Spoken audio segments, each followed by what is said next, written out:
সোণাপুৰৰ পৰা মই জুবিন গাৰ্গে কৈছোঁ এই ছিংগাপুৰত কোন অখেকেইটা তাত নাই নহয় মই এতিয়া খাল ঘুলি কাহিলি পৰা ক'তোৱে নাই মই এতিয়া সোণাপুৰ মাথো সোণাপুৰেই মোৰ শেষ ঘৰ শেষ মঞ্চ এতিয়াৰ পৰা গান নেগাওঁ আৰু মই মাথো শুনিম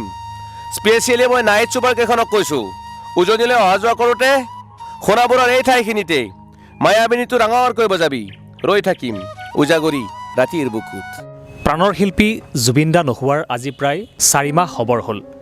কোনোবাখিনিত এনেকুৱা এটা অনুভৱ কৰিছে যে জুবিন দা নোহোৱাৰ ক্ষেত্ৰত সকলোৰে কৰ্মক্ষেত্ৰখনত আপুনি যিখন কৰ্মক্ষেত্ৰত কাম কৰি আছে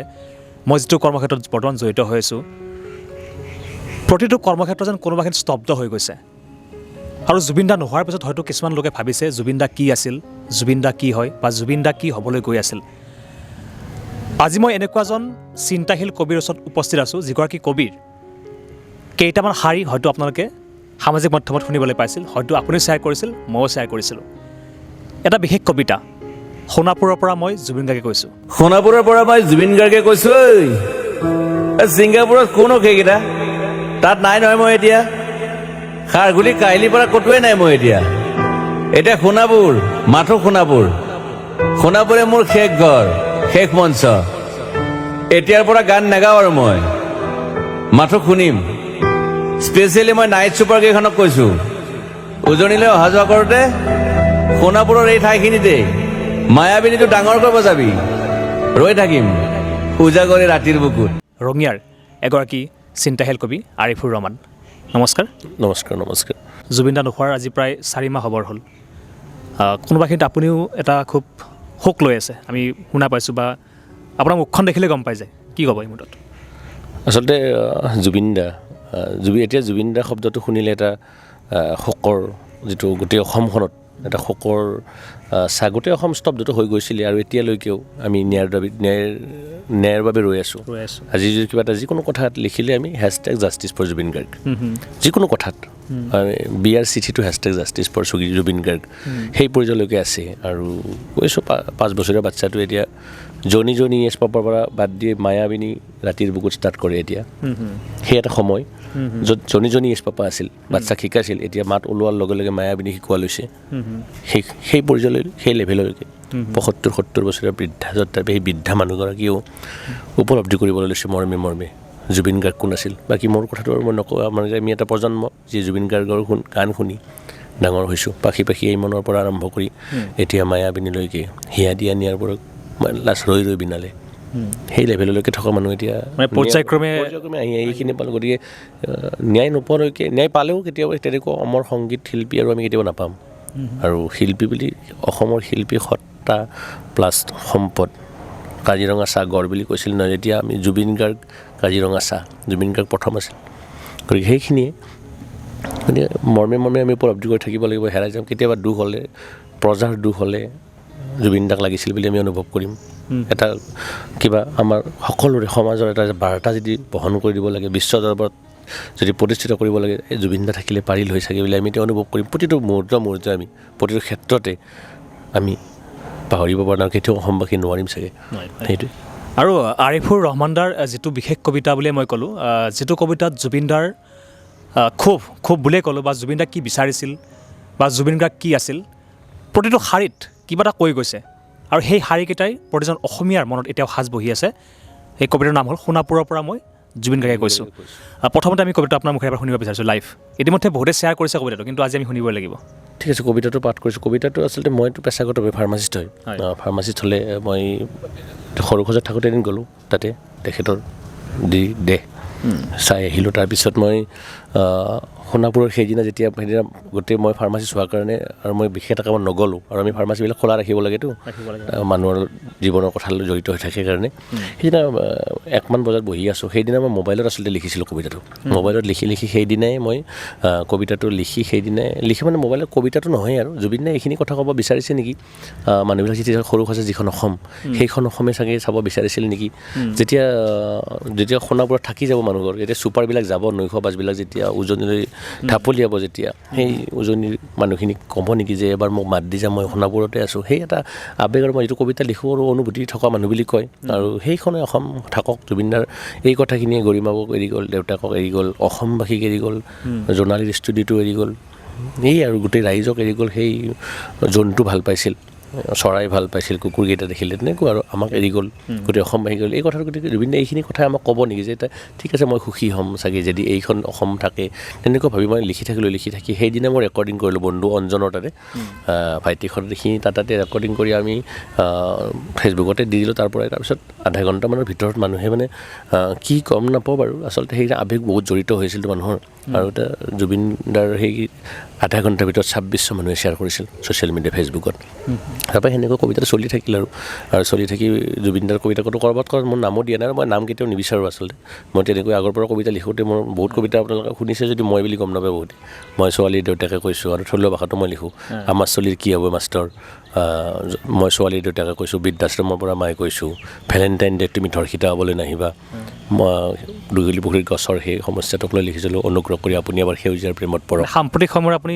গোটেইকেইটা বিষয় চুই গৈছে, আপোনালোকে সকলো কবিতা মোৰ পাইছে আগতে। সেই কবিতাবিলাক মোৰ কবিতা সংকলন যিখন আহিছে সেইখনত আছে বাৰু, আমি সেই বিষয়ে পাতিম বাৰু। তাৰ আগতে মোৰ কবিতাটো সেই বিশেষ কবিতাটো আৰু এটা কথা মই ইউটিউবৰ মাজত কৈছোঁ, ইয়াৰ আপোনালোকৰ চেনেলটোৰ মাধ্যমেৰে, জুবিন গাৰ্গ কেতিয়াও নাহে আৰু সেই কণ্ঠস্বৰ হামিং কেতিয়াও আমি নাপাওঁৱেই আৰু। গতিকে সেই কণ্ঠস্বৰ মই কেতিয়াও জাষ্ট এটা, যিহেতু আমি কবিতা লিখোঁ, কেতিয়াবা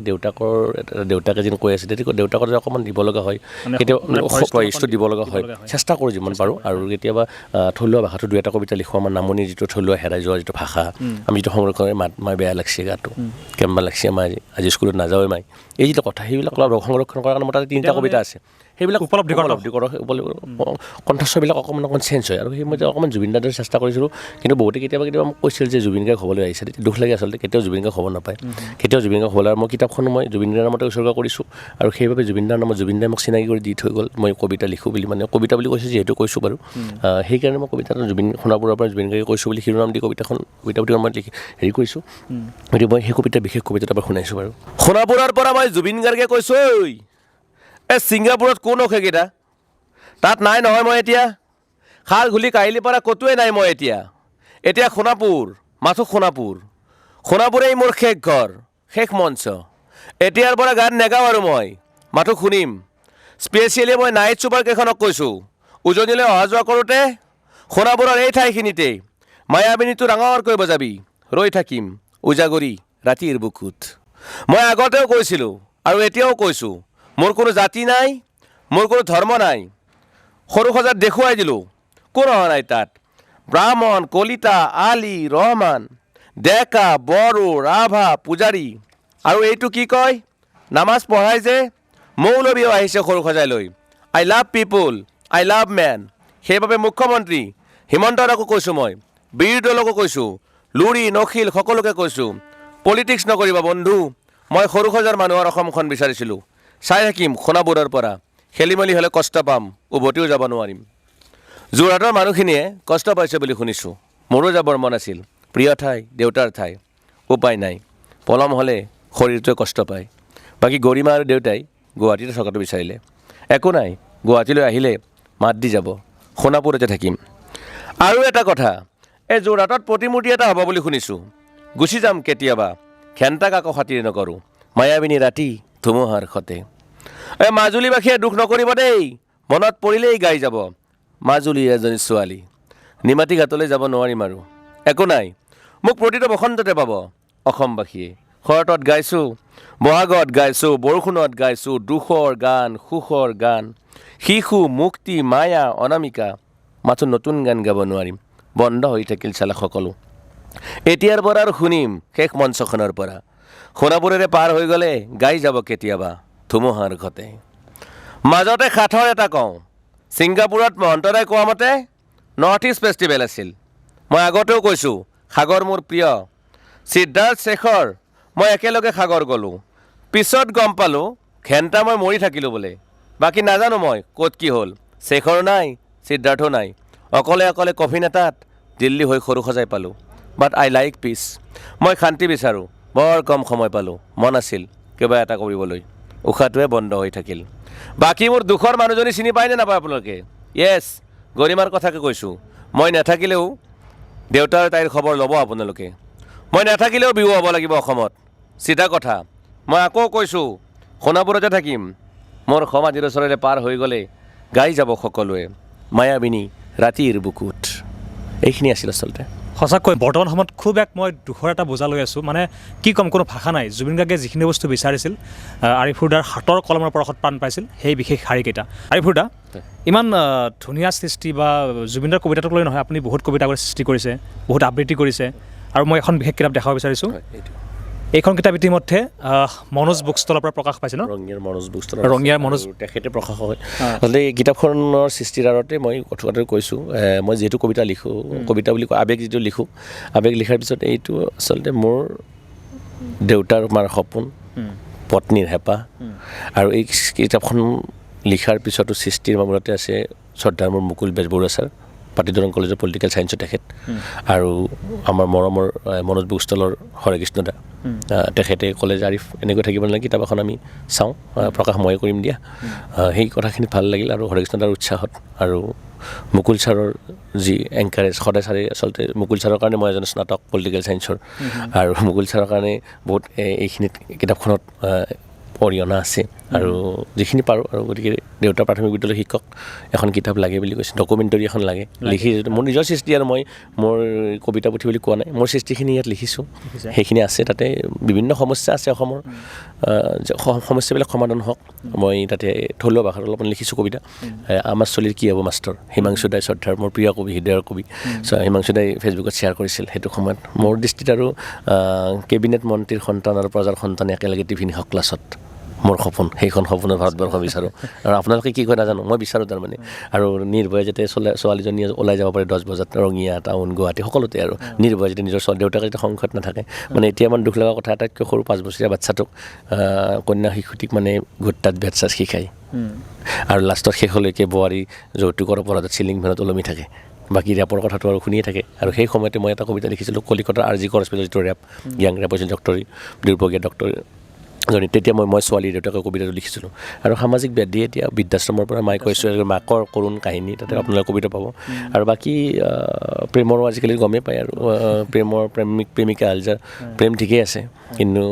প্ৰেমিকাৰে মই মোৰ দৃষ্টিত আৰু প্ৰেম স্বৰ্গীয় অনুভূতি সদায় ঠিকে আছে সেই সময়তে এটা ভেলেণ্টাইন ডেত তুমি ধৰ্ষিতা হ'বলৈ নাহিবা তেনেকুৱা এটা কবিতা এটা আছে ক'ব গ'লে এইখন কিতাপত আৰিফুৰ ৰহমানৰ এইখন কিতাপত সোণাপুৰৰ পৰা মই জুবিন গাৰ্গে কৈছোঁ ইয়াত কেইবাটাও কবিতা আছে ন যিকেইটা কবিতা 48টা কবিতা আছে আৰু 48টা কবিতা আছে আৰু তাতে গোটেইখিনি কবিতাই ৰাইজৰ কথা সমাজৰ বাস্তৱ কথা প্ৰতিটো কবিতাতে আপোনালোকে বাস্তৱ বিভিন্ন বিষয়ে ইয়াত অন্তৰ্ভুক্ত হৈছে বিভিন্ন বিষয় বাস্তৱৰ কবিতা ইয়াত গছে কথা কৈছে কিন্তু কবিতাটোত কবি আৰু আমাৰ আৰক্ষী বিষয়া নন্দ সিং বৰকলা ছাৰে উন্মোচন কৰিলে দিছপুৰ প্ৰেছ ক্লাবত এতিয়া কিতাপখন ইউনিয়ন পাব্লিকেশ্যন গ্ৰন্থমেলাত উপলব্ধ আৰু সেই কিতাপখনত লগতে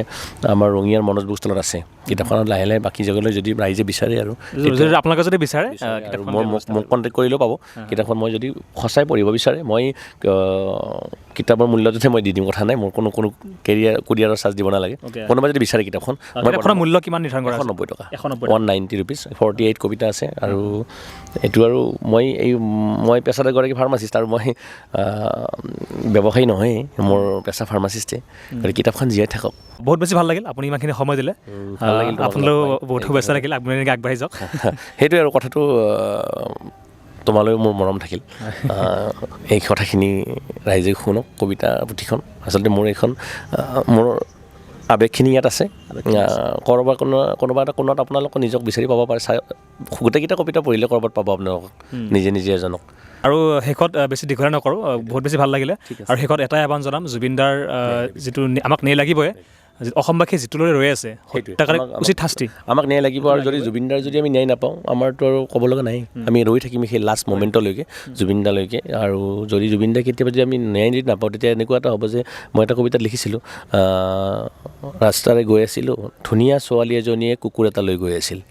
কাষত মৃতদেহ এটা পৰি আছিল অকণমান দূৰত গৰু এটাও মৰি আছিল বৰ দুৰ্গন্ধ কুকুৰটোক ছোৱালীজনীয়ে দামী গাড়ীখনত লৈ গুচি গ'ল সি হেনো চেৰেলেক্স খায় এইখিনিয়ে কথাটো ঠিক আছে, ভাল লাগিল আৰু আপুনি এনেকৈ আগবাঢ়ি যাওক আৰু শেষত আপোনাক কৈছোঁ যদি ভিডিঅ'টো চাই ভাল পালে যিমান পাৰে শ্বেয়াৰ কৰিব